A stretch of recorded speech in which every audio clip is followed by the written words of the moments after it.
God, it's taking forever this morning. Oh, there it Yeah, is. And there now it I got a is. cough. Oh no. Okay. No. Yeah. Good morning, everyone. Oh, it's Monday, isn't it? Yes, it is Monday, May 1st. No. No. Whoa. Wait, dude, that just kind of just flew by. Yeah, no, it's May 1st, right? May 1st, Jesus Christ. 2023. It's a good thing I got my end of the month panic attack done last night. Oh man, you went through it without me. Well, hey, sometimes it happens. It's like I don't know. It's like, and the thing is, I don't know if I'm completely over it. I don't know, Nita. It might be a little dangerous for me to be doing a show today. Oh wait, no, I love those moments because then we Oh, could just totally be like from the start. We oh could just be no. like,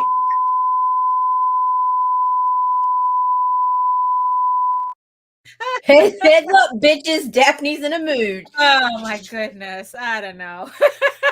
Intro. Yeah, yes, an intro would be nice. All right, here we go.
Good morning, Daphne. Good morning, Nita.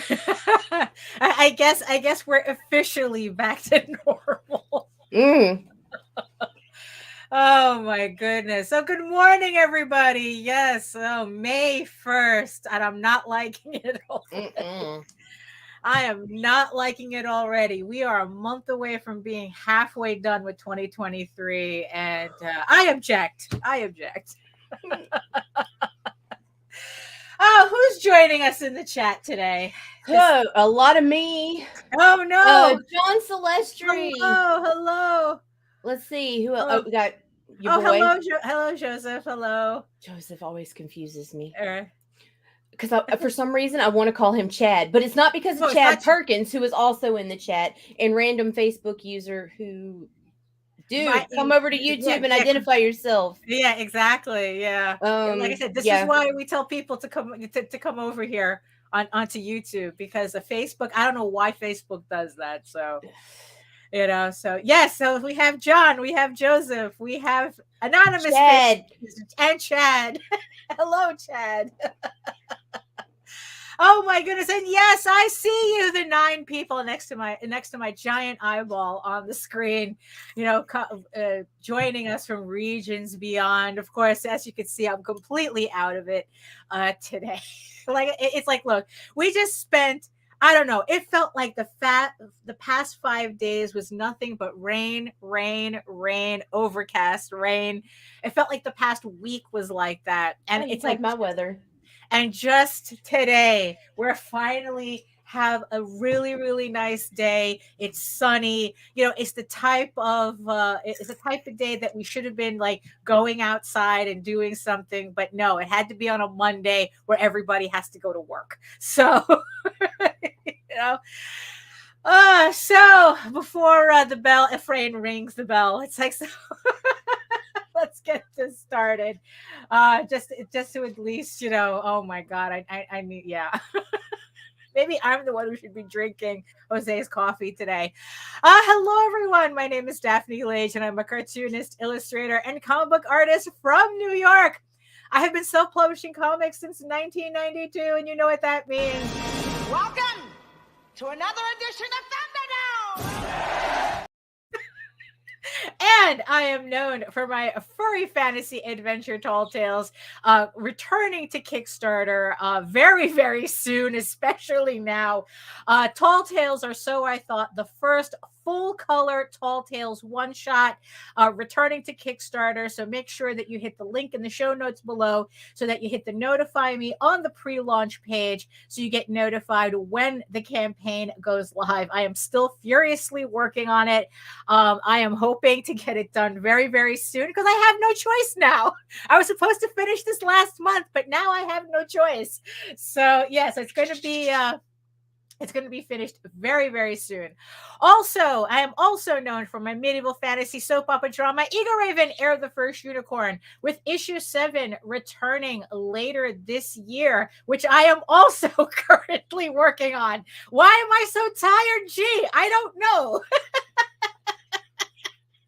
Might have to do with the fact that I'm technically working on 4 books at the same time. Oh my goodness.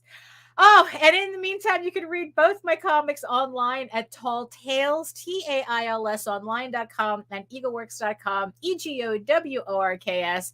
And you can check out all my videos on how I make my comics here on YouTube at my channel at Daphne Lage, LAGER, which simulcasts through the Indie Comics Network. And to tell you more about it, here's Nita. Yep. My name is Nita. I'm a writer, vlogger, blogger from Southeast Louisiana. I edit. I do a lot of shit behind the scenes. Yeah, and I'm the producer of the Indie Comics Network. So .com. Got. There we go. There we go. Yeah. Ooh. And also, I guess before I forget, hello, Jody. Yes. Yes, very nice. Yes, hello. And yes, before we get completely started, I just want to remind everybody that we have a coupon code at Gemini Comic Supply, coupon code RAGEN10. Save 10% on your next Gemini mailer order for everybody who's running campaigns.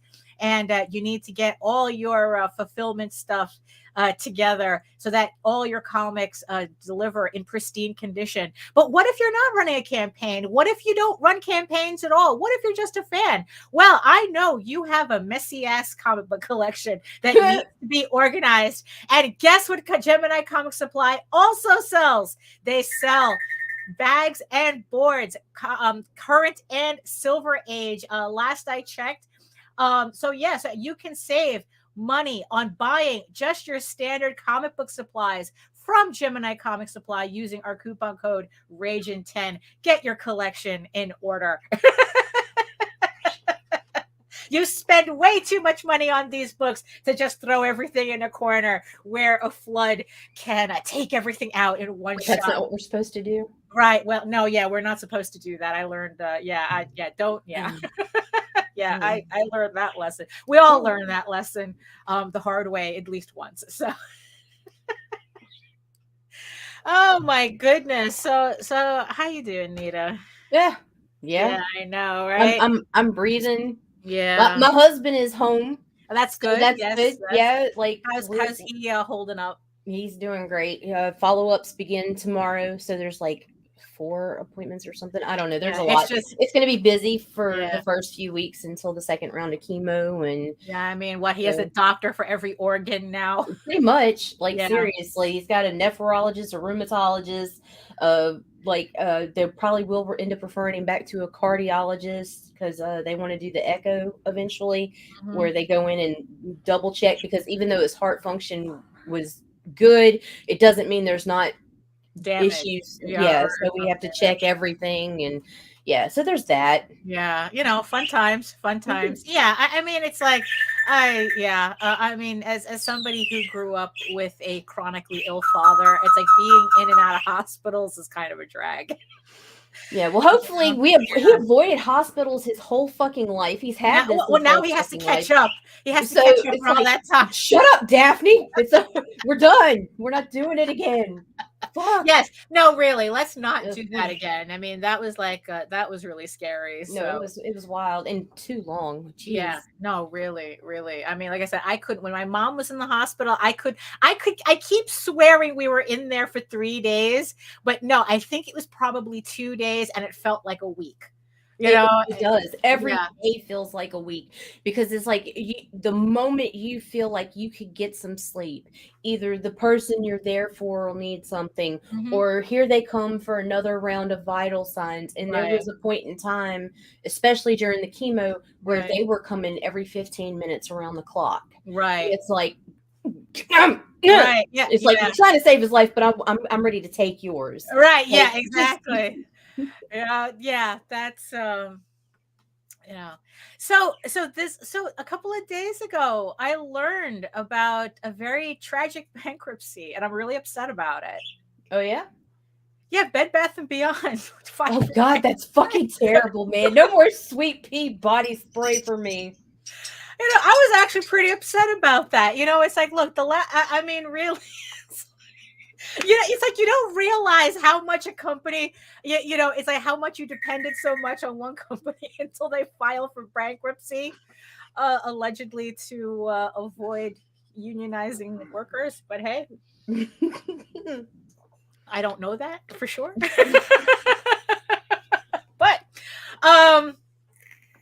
But yeah, it's like, it's just kind of like really strange. I guess we're just all stuck with IKEA now. Does IKEA sell like? I think so. Yeah, okay. Because the thing is, Bed Bath & Beyond, I actually have. Well, not anymore. I have one near me. Well, they filed officially for bankruptcy the last week. I mean, coincidentally, the day before that, they were legally required to offer pensions to their workers. Wow, that is. Yeah, capitalism. Right? So now it's like, and I used to have a Bed Bath & Beyond near me, so it was just very easy to go get stuff, But IKEA, if you want to go to, like, the closest would be IKEA now to that type of store. And it's like, they're all the way in Brooklyn, and it's just like, it's an ordeal to get there because it's Brooklyn. No matter how much they gentrify Brooklyn, you don't want to go into Brooklyn. It's just like 17 trains and 2 buses, and it's like, oh, fuck that shit.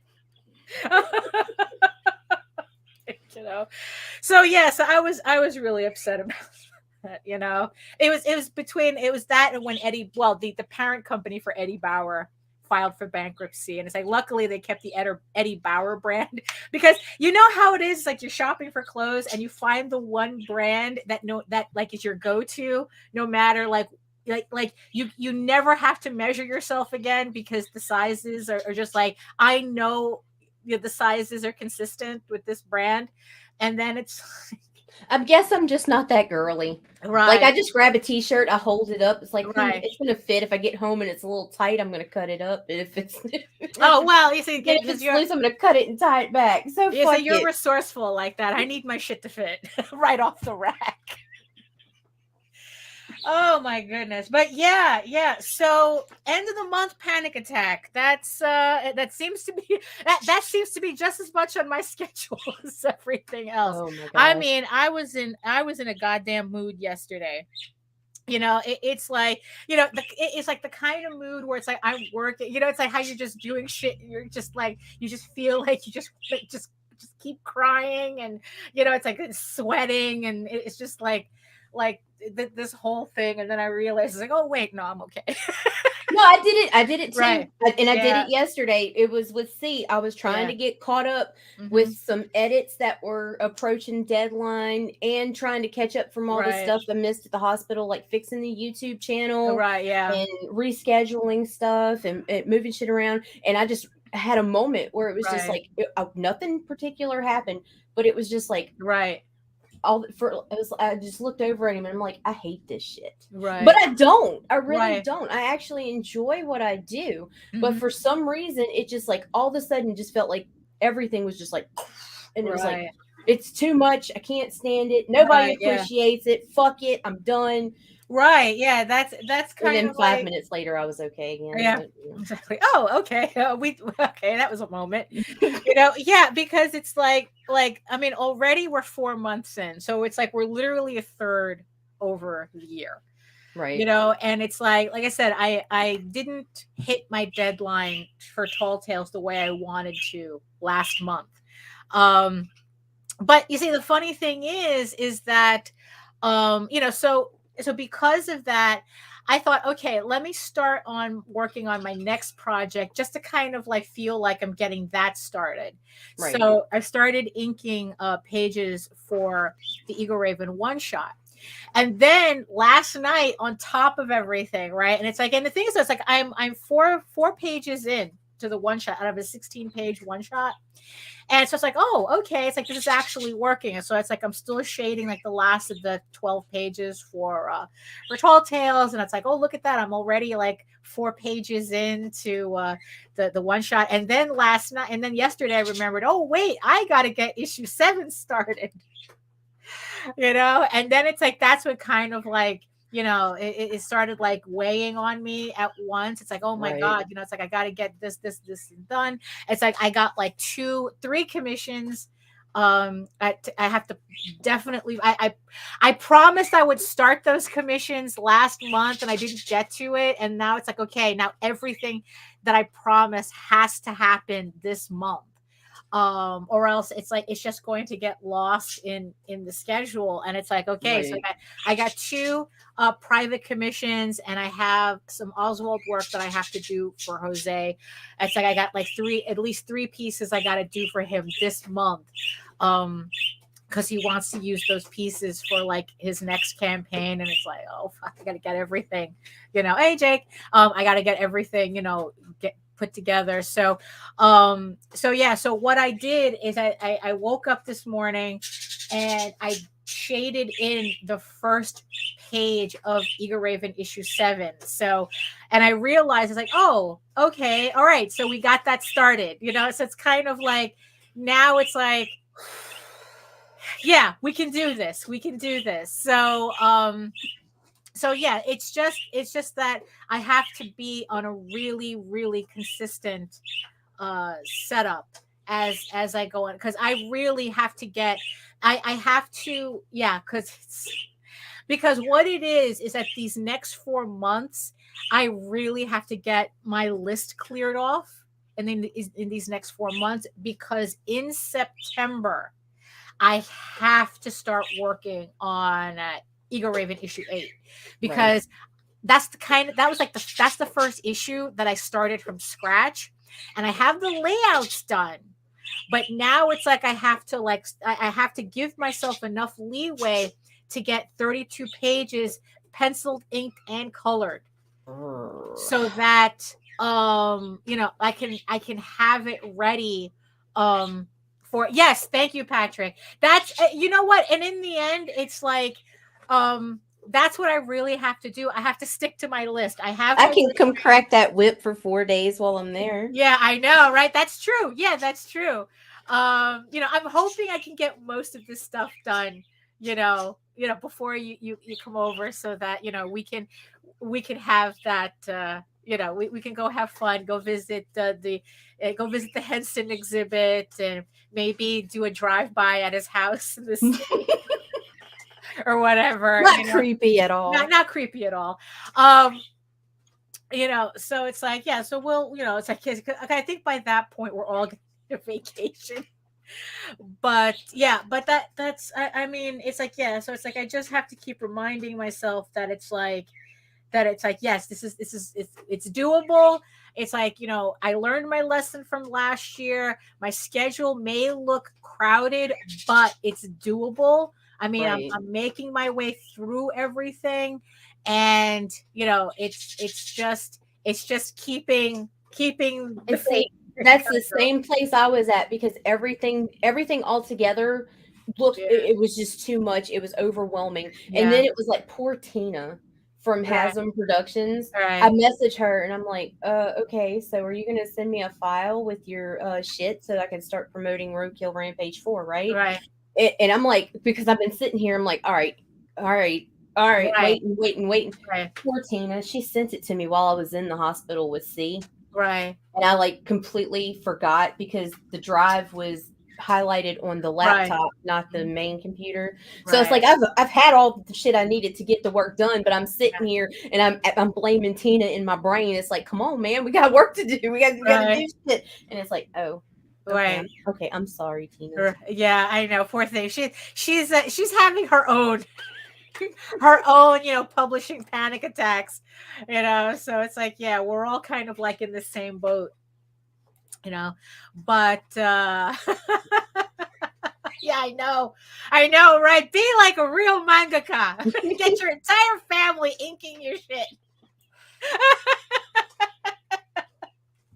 You know, but no. But in the end, though, it's not that bad. I mean, it really is a scheduling issue, right? You know, that it's really just, I just have to like I said, the stuff that I'm doing is very doable, and I just have to like focus. You know, it's Eating like that elephant one bite at a time. Right, exactly. So it's like you know, and then it's like, you know, and also, you know, the funny thing is, it's like, you know, I mean, I didn't have a topic for today, but it's like pretty much, you know, the topic that you put in, it's like, you know what, actually both parts are correct. What's your drive? And you know what, I'm literally making this up. I'm just making this up as I go along. You know, it's like, you know, I try to do that. I do this and I do that, and I have to set the schedule and this and the other thing, you know, and it didn't quite work out. Like, it was a little too strict. Right. But yeah, it's like, look, it's like, what's my drive? It's like what Hojo says. It's like, I got stories to tell and I want to finish them, and I want to finish them in a reasonable amount of time. You know, because it's like, look, I took way too long working on Tall Tales, the original story arc, than I should have. And I don't want to make that mistake again, you know, in this cycle that I'm in right now. So it's like, yeah, so it's just like keeping it moving. And you see, and that's the thing too, because it's like, there are 2 more Tall Tales issues I have to finish for the new story arc, but that's scheduled for next year. So it's like, you know, that's part of the reason why, you know, it's like, I want to learn Clip Studio Paint, because I'm hoping that makes my workflow more efficient. Right. If I just do everything in one program, as opposed to, you know, it's like, okay, I have to sketch and I have to pencil, I have to ink, and it's like, well, if I can do everything all at once in one program, maybe. I mean, there's no guarantee. I mean, there's still that learning curve I'm going to have to get over, but right.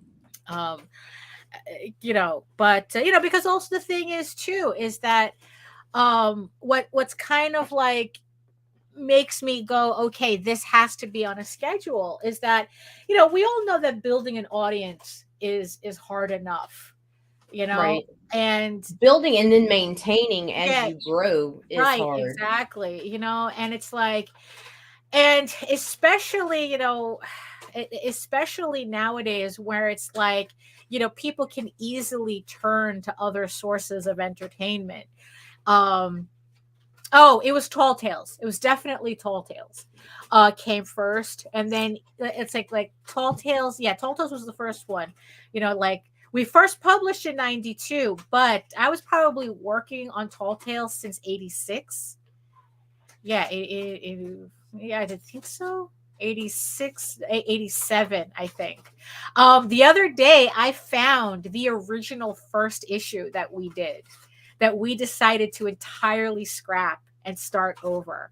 Oh no! Just I have to see this, right? Yeah, it's like, yes, and you will probably be the only one to see it because it's like it's in the box, and it's like, yeah. So I was like looking for something else, and I found that entire first issue, and it's very different. I mean, it's just very different work from me and Jose, and it's like, yeah, and I remember us just agreeing that it's like, you know what, do we have to really continue with this story? And Jose scrapped it. I scrapped the artwork. He retooled the entire story, and then it's like, we just went with what we have now, so technically I was $30.99. Yeah, I know, right? Oh, it's like it's not even inked or anything. And not only that, you get to see like the glued dot matrix oh wow, lettering. For Yeah, for lettering. It's just really awful. It's just really awful. We really did not know what we were doing back then. But so it's like, so it's building that audience and keeping that audience. That's a challenge. So, and also the thing is too, is that I have to, it's like, I can't just sit back and go, oh, you know what? I'll just push this off another month. I'll just do this. And it's like, no, I can't now. It's like, when Kickstarter did not exist, it was easy to do that. Trust me, it was very easy to do that, to just postpone things. Because in the end, it's like, oh, what are we really doing this for? Right. But ever since Kickstarter, it kind of took the place of what San Diego Comic-Con used to be for us. Because they won't give you a table at San Diego unless you have new product out. Because they don't want people just hogging up tables selling the same thing year after year. Same old recycled bullshit. Right. You have to have new books, and they have to, and they vet it.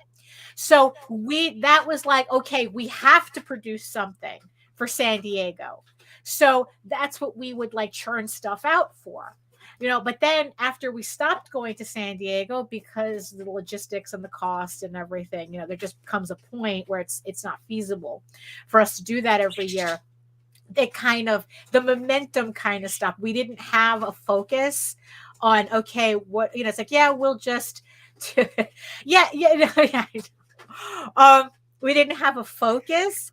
So it's easy to postpone and put things off and whatnot. But now it's like, no, if I want to maintain this audience that I've been building for 2.5 years in earnest, I have to have these consistent. You got to put out. Right. Exactly. Absolutely. Whether they bring me flowers or not, so I have my Kickstarters, like in kind of like a semi schedule. Like I kind of have dates I want to hit, that I want to, like for the Tall Tales book, even though I have still some time, there is a very specific date I want to launch that campaign. Right. So in my head, I have to have that, or else it'd be very easy to go, oh, well, instead of June, maybe July, maybe August. And before I know it, it's 2025 and I haven't finished my work. So don't laugh. Don't laugh. That's exactly what happened. No, I believe it. I believe it. On the original Tall Tales story arc. So it's, and mind you, I know for a fact I have people who are still kind of pissed off at me for not finishing the second Tall Tales story arc before getting into everything else that I'm doing now. Because it's like I said, I have 2 issues left, and I decided to push those off in order to do all this other stuff. And I know for a fact I have people who are annoyed at me at that. So it has to be on the schedule. I have to get to that. I have to seriously finish those 2 issues. And man, throw them a little fan service. They'll be all right. Yeah, I mean, it's like, look, I'm hoping that the fact that we've been releasing Tall Tales in these trades building up to that kind of helped because now it's like everybody has a chance to see the story, the tall tale story, the way it was meant to unfold. And then by the time we get to the new story arc, it all makes sense as opposed to just dropping everybody in the middle of it. So so in the end there was kind of a purpose to it. But yeah, it's just keeping that audience fed like enough so that they keep following. And it's like, yes, I am doing the work. Yes. So speaking of doing the work, we do have a guest today. So what we're going to do, I'm going to run through a couple of crowdfunds really quickly, okay, and then we'll throw a bump and we'll bring Rob in. There we go. Sounds like a plan. Okay. So we have Nightwolf issues 1 through 7. That's live on Kickstarter right now. Roadkill Rampage issues 1 through 4 is in pre-launch. This is on Kickstarter. Tall Tales, or So I Thought, the one shot, that is in pre-launch already on Kickstarter. Godslayers is in its final hours. That's Nathan Johns, or Gage the Wolf, as most of us know him. That's on Kickstarter. He's got like just a few hours remaining. Human Hunters is in its last hours. That's Atrocity Press. Ninja Witch, that's Justin Hunt and his wife Amy, I believe, are working on that together. That is live on Kickstarter. And Nira X from Committed Comics. So head over to Kickstarter and check those out. Also on Fund My Comic, Raid of the White Leopard Book 1. So, and that's what I got. And I got a bump right here, and we'll be right back. All right, Get in the Tub, number 1 by Mitch Rogers. Now what do? I need an artist, an editor. There's so much to do. If only there was some kind of thing or show or something that could break down from start to finish how to make a comic. I could read a book on that, but I just realized I can't read.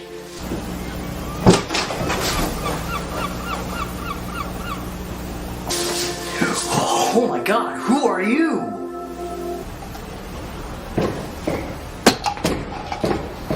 Hi, I'm a hammer with googly eyes and I'm here to tell you about Build a Comics Workshop, a show featuring artist C. Michael Lanning and writer Chad Perkins building a comic from start to finish. Join in on the discussions and learn some tips and tricks on how to make comics. It's sure to be exciting, trust me, I'm a talking hammer. Tuesdays at 8:30 p.m. Eastern Standard Time on the Indie Comics Network. Oh, and that is coming very soon. Hello. Oh, hello. It's like, oh, what? I'm on camera. Didn't we just see you? Mute it, Rob. You're muted. You know, maybe a few days ago. Yeah, I know, right? Yeah, so for everybody who missed it, thank you so much for everybody who joined us on House of Bob on Saturday. We had Rob Multari on, but he was there because he was showing off all his beautiful naughty covers that we obviously cannot show on this show. So if you want to check out all the variant covers that he has, you can check out uncensored. Yes, it's very nice to actually see everything uncensored. Don't forget to check out the replay of House of Bob so you can see all of those covers and in all their heavenly glory so that you can make the right decision when you head on over to Nightwolf issue 7. But for everybody who's just joining us, Rob, tell everybody who you are. Hi, I'm Rob Multari. I'm the creator and writer of Nightwolf and the spin-off series Snowpaw. I self-published through Lone Wolf Comics. And so I have a Kickstarter running right now for Nightwolf issue 7.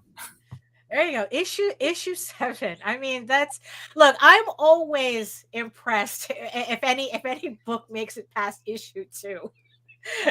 So it's like when we're at issue 7, it's like, okay, you're obviously committed to this. So the thing is that we were just talking about, like building an audience and keeping it, and and the struggle it is, helping nurture that audience. So when you first did your very first Kickstarter, you actually failed at that Kickstarter. It's like, I always tell everybody, if you want to really study somebody's trajectory, Rob Multari is a masterclass on learning on Kickstarter as you go along. Yeah, that's definitely true. Yeah. Now the thing is though, so give us the premise for everyone who doesn't know the premise of your book. Like, what made you start that book, and how did you start like building an audience for that?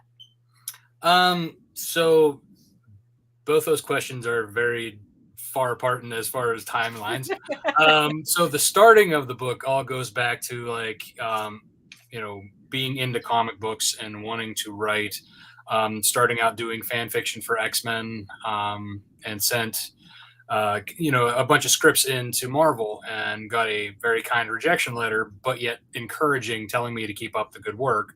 So for me, it was like, all right, well, I have these characters that I had made up particularly for these fan fiction to get involved in the Marvel universe.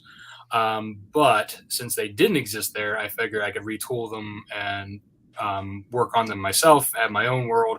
So that's kind of like what I started developing a world. And Nightwolf was one of the characters that kind of morphed into what he is today. So he was my first story that I had kind of scripted out like in high school, but then like worked on it as I got older, and kind of grew up with me and got to the point where I was like, all right, I think this is something that I could actually put out. Back in 2013, I had the 12 issues, the story arc written. And I was like, all right, well, what do I do now? I need to find somebody to help me because there's no way I have time to do this by myself. So that's when I started looking for artists. And then in 2013, I found Carlos Herrera. And we then started working on the character designs and the first couple pages. And then we launched the Kickstarter in 2016. And as you said, it failed because I had set a goal for 20,000 because I legitimately wanted to kickstart the series. So I had issues 1 through 3, figured, okay, I'll get all those 3 done. I can give Carlos kind of a head start, and we can try and put these things out monthly because, that's what comics were supposed to be, right? Monthly. Right. So I thought, hey, if we actually kickstarted, the series, that's what we would do. And, the fact that I didn't have an audience at the time, I went to the venue and only had 74 backers. But the thing is, though, technically it's 74 people that you weren't expecting. Yeah, exactly. Yeah. Right. So yeah, there were 74 people that did come over the 60 days that I decided to stretch this long thing out for, which was that was a rough 60 days. I'm going to tell you right now, don't ever do it. Don't do 60 days. Yeah, we don't recommend that either. Yeah. 30 days is even like, anything over 30, it's like, I think you're just making it difficult for yourself. Yeah, exactly. Yeah. So with the 74 backers, I managed to raise over 5,000, which if I would have done that for issue 1, I would probably be way ahead of where I am right now. And starting to build my audience. So that's kind of like where we lead into the audience thing. It took me a couple months to kind of pick myself off the ground and just like, all right, I'm going to save some money doing my freelance web design work, and then I'll finish paying Carlos or, to finish the book. And then some things happened. Carlos got picked up by another gig. He was doing like those mythological gaming card things. So I was like, all right, well, he's getting paid more for that. What can I say? Right. Yeah. So then I picked up another artist. Buckyman Studio did the illustration, and Ross A. Campbell finished the colors. And then we got issue 1 out, got it printed, and I started going to Comic Cons and, started building my audience that way. Issue 2 came out, and then I was like, all right, well, I can't dip into my savings again, and I don't have enough freelance work to do 3. And that's where we came back to Kickstarter and with issue 3, and we overfunded, and it just kept going from there. And then issue 4, Carlos came back on board, and he's been working with me again ever since. Right. Now here's the thing, now when you did that very first Kickstarter and you kind of like, had, this idea that you might raise 20,000, which didn't happen on that first campaign. But when you saw those 74 people that showed up on that first campaign, now, did you was that like just the ecosystem of Kickstarter working for you, or did you like do anything to build at least that audience on Kickstarter? Yeah. Like, were you doing anything when you started that Yeah, campaign? so I had been, prior to even going live, I had been building up my social presence on Facebook. And then, like, for whatever reason, I think right before the campaign went live, I was like, oh, maybe I should start a Twitter too, because I think at this time, like, I don't even remember if Instagram was even a thing yet. Right. So, like, and I know when that came out and people started going there, I was like, all right, well, now I got to build that up. Right. But prior to launching, I started building up, like, you know, my Lone Wolf comic page through Facebook, and, you know, was posting, you know, character designs, pages, stuff like that. So I'm going to say it was probably a combination between the social and the Kickstarter algorithm. Plus maybe like the, you know, the 10 family members and friends who decided to feel bad for me. Well, but that's still 60 people you haven't accounted for. Yeah, exactly. You know, so okay, so the campaign didn't go the way you wanted, but what was it that you learned from that first campaign, aside from don't ask for $20,000 off the bat? What did you take from that first campaign that you said, okay, so we know this works, let's put it on the second campaign? Yeah. Was there anything in particular that you took from one campaign to the other? So I was, like I said, I was able to raise over 5,000 with only 74 backers, which, I mean, if you look at the numbers there, that's, you know, for somebody who's not had an audience, is pretty good. So I clearly was doing something right with my rewards. And then I continued to, like, kind of develop them into, it was actually probably a good thing that it didn't, because I had like coffee mugs and other things that, like, probably was a big pain in the ass. And I really didn't know what I was doing with shipping. So it was just kind of guesstimations. I learned that much later. When I was, you know, shipping from my website, knowing stuff like that, I was like, oh, okay, yeah, we're not going to do coffee mugs this time. Right. Yeah. You know, so that was something I was like, I definitely learned along the way when I learned shipping more and how much things cost and shipping weights and all that. I definitely dodged that bullet, but I knew better for that to be able to continue forward. So I was able to, and my page looked good, but it wasn't like the way that I have it set up now. So I did, you know, a lot of it was learning from, you know, certain resources like Comics Launch and seeing other, you know, creatives out there doing, you know, what they're doing, and kind of analyzing what they did compared to what I was doing and what I thought I was doing right and wrong. So I, like I said, I chipped away at like some of the things on the page that weren't necessary and added things that were, you know, paramount to have on there, as well as like making sure that the pledges were set up properly, you know, for stacking it with the variants and all that. So, but yeah, I mean, I did kind of like, I took what I knew I was doing right, incorporated that, and got rid of what I wasn't. So that's, you know, definitely good steps to take whenever, even like if you do have a successful one, what was working, what wasn't, you need, you know, keep evolving as you're going. Right. So how important are conventions to your build? I would say, yeah, that paramount to the first success that I had. Of course, because like then I had an email list. I had people who were following. I had more people following me on social media. People who were like, who had just got that, you know, the first 2 issues. Like, you know, then they're like, oh, I need issue 3. Oh, he's not coming back to this con this year. Okay, I need to get on the Kickstarter, because I don't go to every con I go to every year, because between having my full-time job and family stuff, there's just no way to fit that all in. Right. So I try to go back every 2 to 3 years if it's like a farther drive. If it's a closer one, then, you know, it's a no-brainer. I can make that every year. But the farther out it is, it's kind of like, okay, I'm going to build my audience in this region, this region, this region, this region, this region. Yeah, I won't be back for a couple of years, you know, but I tell them, hey, you know, we're working on the next issue. It'll be out on Kickstarter. Here's a link to either join the, you know, the mailing list, or if I have like a pre-launch page up, you know, so you know, going to Comic Cons, I mean, it has been like very, you know, successful for me to be able to build my audience here on Kickstarter. And so that it may or may not work for everybody.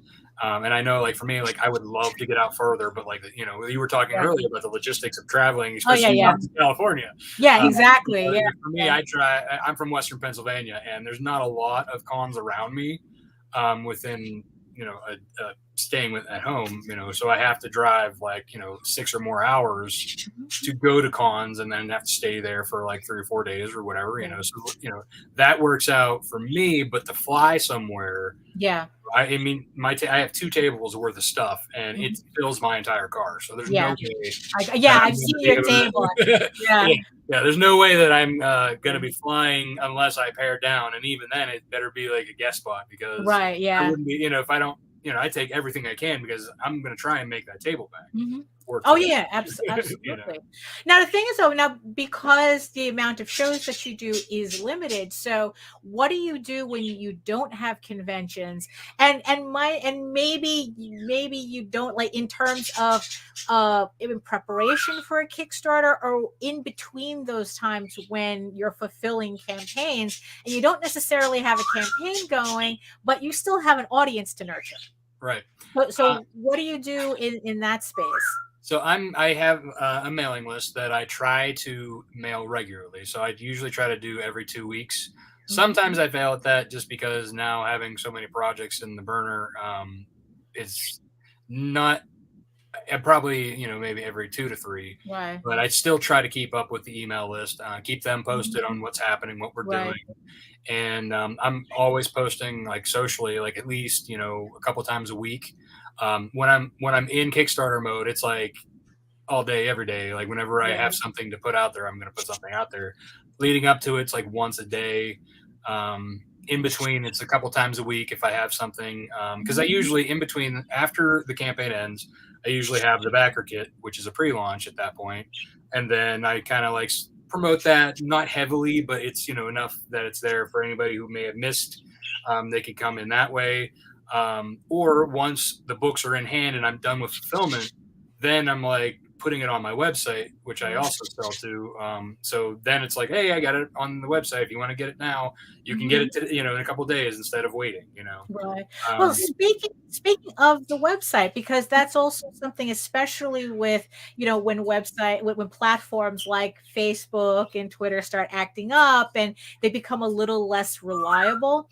So, and we've been asked several times. So the importance of having your own website. But how do you get people to your website? Like how do you find your like are you just like getting like actually it's a 2-part question because I guess they're kind of related. How do you get people to your website and do you target how do you convert a cold audience? So what you're doing? Yeah, so I have a landing page for signing up to get a free issue of Nightwolf. The first issue you get digitally, and the first 9 pages of Snowpaw.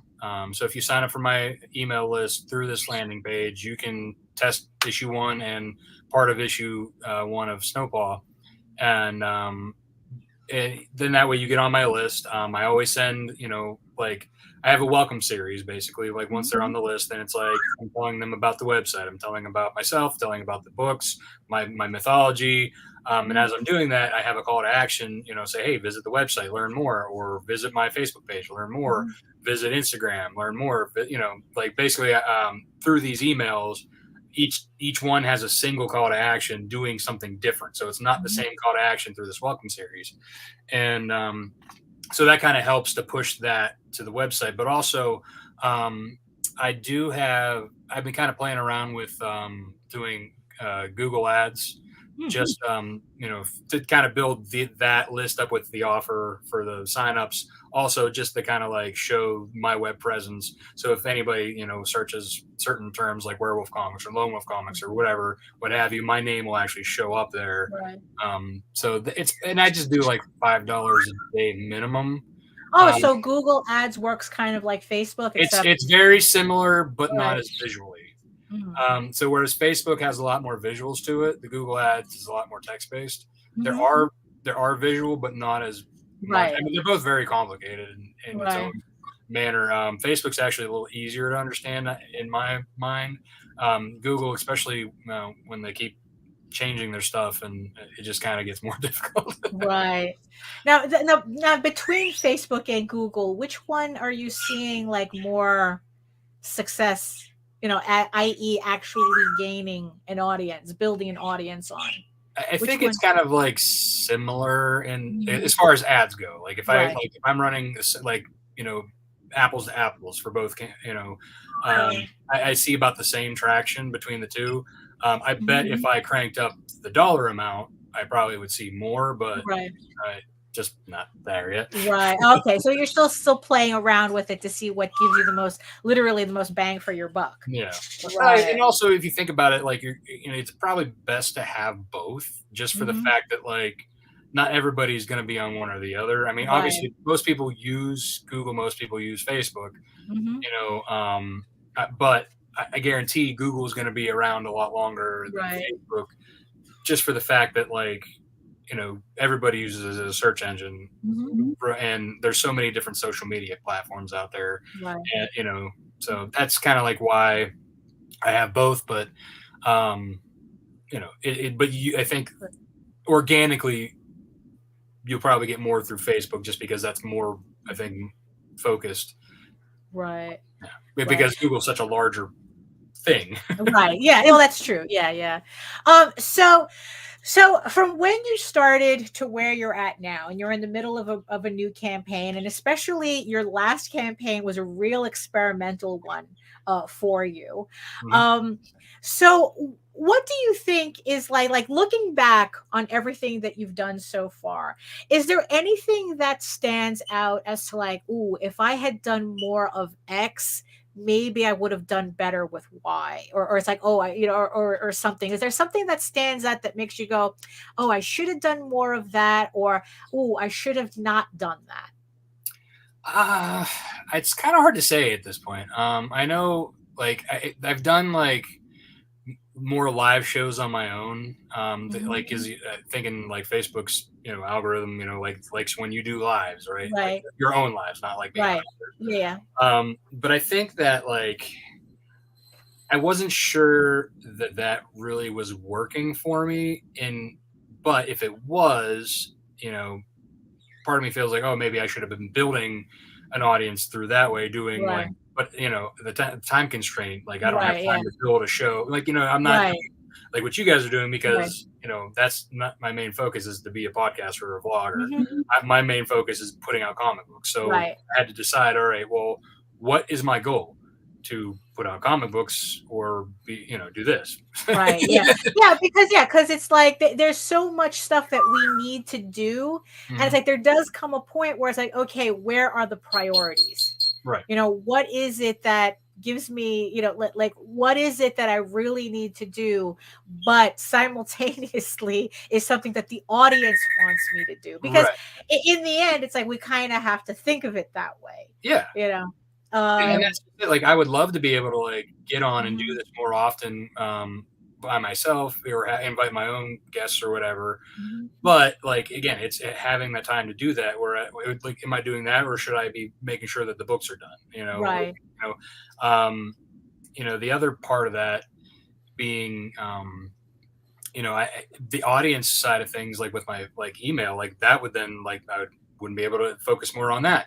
Another thing to answer your question was to move away from doing like viral giveaways. I found that yes, I got a bigger chunk of audience doing that. But the issue is they have a higher unsubscribe rate, because they're really not there for you. They're really for the stuff that you were giving. I see. So you were doing giveaways on your mailing list? I did a couple. So I did a couple viral giveaways. I did 2 or 3 by myself. And those ones stayed more so than the one time that I did like a big one with a bunch of creators. Oh, I see. And that one got me like over 6,000 emails. How many of those hung around? Wow, really? That's I mean, because that must have been exciting, and then all of a sudden it's like, oh, they're all gone now. Well, I mean, a lot of them either weren't opening, or they were like they were just they were unsubscribing. So I like basically like I purged a lot of those. Like the first couple emails that I had sent out, there was a bunch of people who were opening and didn't but then there was like a bunch that didn't open yet. And over time, like the unsubscribed just kept growing and growing. So I just ended up purging a lot of the ones I hadn't opened. But I still, occasionally still have a few of those that hung out who unsubscribed. So it's like I'm like, man, I wish I wouldn't have done that. And because they're getting annoyed by not just me, but by everybody else who was involved in that. Right. They were only there for like, I think it was the Supernatural one, like the TV. Right. Like that was like the premise. You get to win all these supernatural prizes, right, if you sign up for this list. Well, people okay, I think I know what you're talking about. It's kind of like you're buying into a list that someone else's. Well, at least that's what happened with us. I forgot the guy's name. Russell Nolte. Yeah. I mean, it's like, yeah, I mean, but also the thing is, though, your mileage will definitely vary with that, because the two lists that we did with him, I think it was Hellboy and Dungeons and Dragons, worked really well for us. So yeah, your mileage will vary. Yeah, well, that's just it. It was one of the biggest ones he had done. But like it gained so many people. But again, I think Supernatural only kind of crosses over so much for me because they were more focused on Sam and Dean. Right. They were like, there was a lot of like women who were like on that list. Right. And I think they were in it more for like the two characters rather than exactly. Yeah, like, they're into werewolf stuff. Like it was like too specific. Exactly. I guess. Yeah.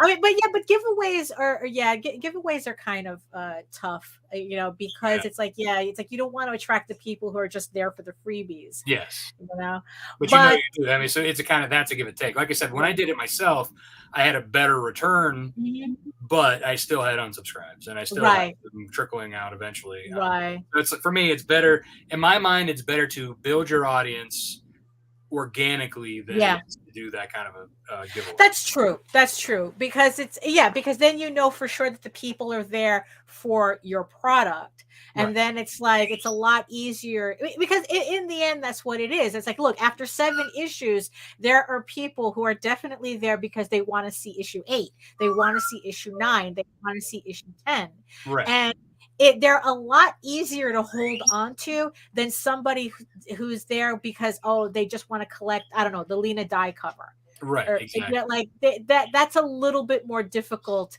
because and that's the funny thing. In the end, no matter what you do, you have to have a book that people want to come back to.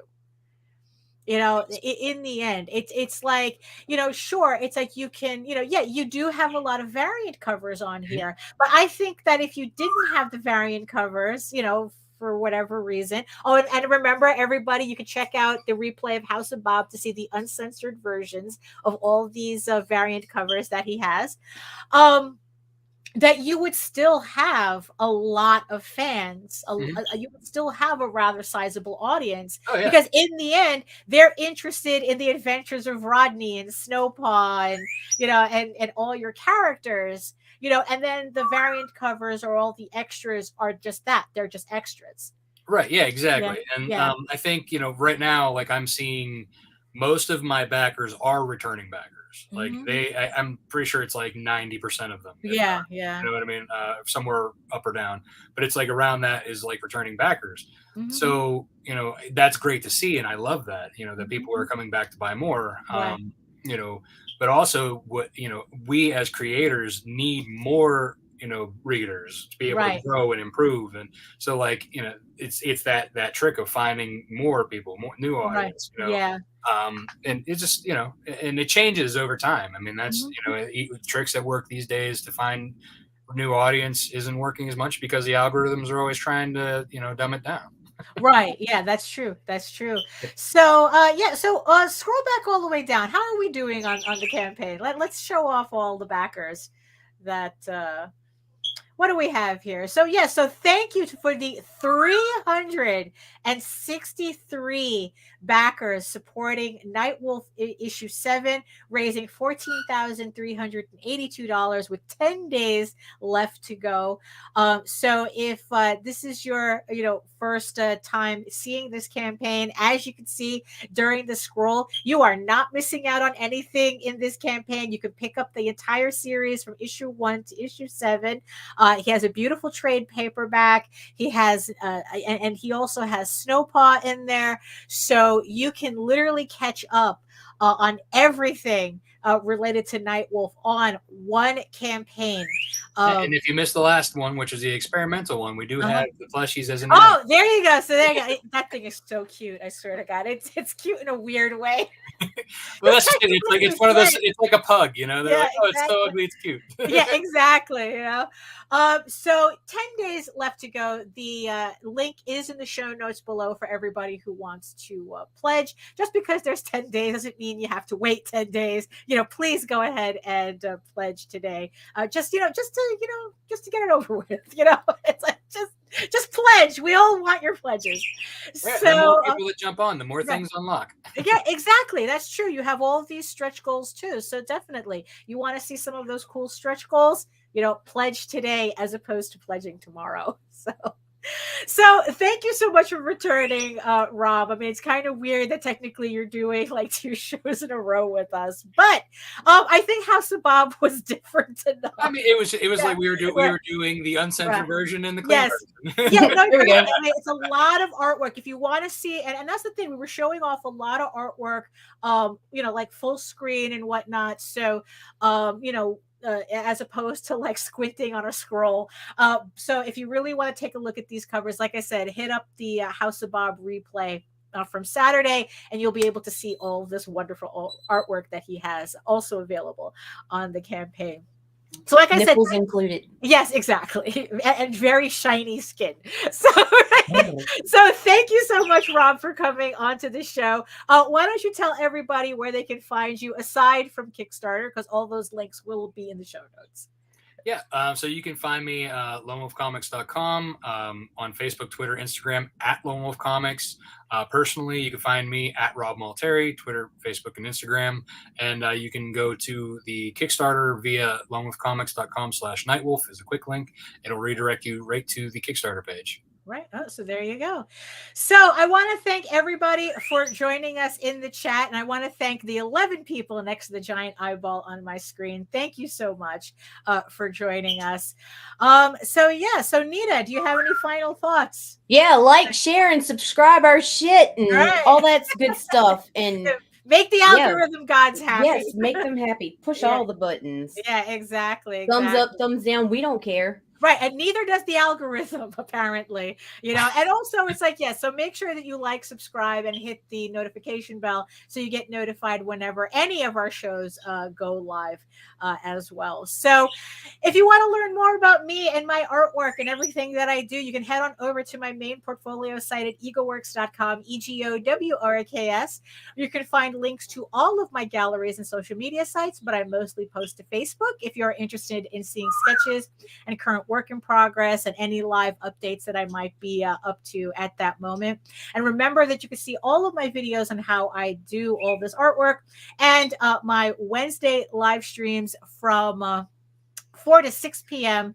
On my website, on my YouTube channel at Daphne Lage, Lager, which also simulcasts through the Indie Comics Network. So like I said, hit subscribe. You can subscribe to both channels. I haven't checked. Last I checked, I was 3 people away from 1,000 subscribers. So if you're always watching us but not subscribed, just hit the button. It doesn't cost you anything. Just, help me get over that hump, but, it is what it is, So also you can remember that you can read Ego Raven, Air the First Unicorn for free at my website. It uploads every day, Monday through Friday.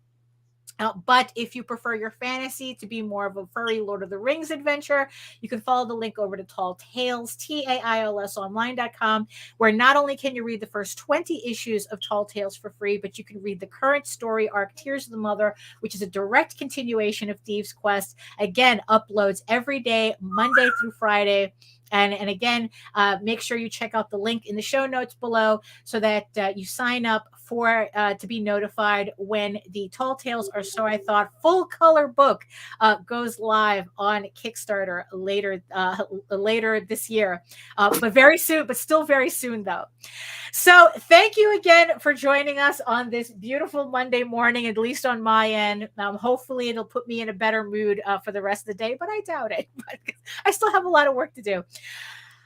So on that note, though, in the words of the ancients, eat your food, moisturize, mind your business, and do the work. Because when you actually do the work, you never have to fake any of your accomplishments. Thank you so much again, everybody, and we'll see you next time. Well, then get your shit together. Get it all together and put it in a backpack. All your shit, so it's together. And if you gotta take it somewhere, you know? Take it to the shit store and sell it. Or put it in a shit museum. I don't care what you do. You just gotta get it together. Get your shit together.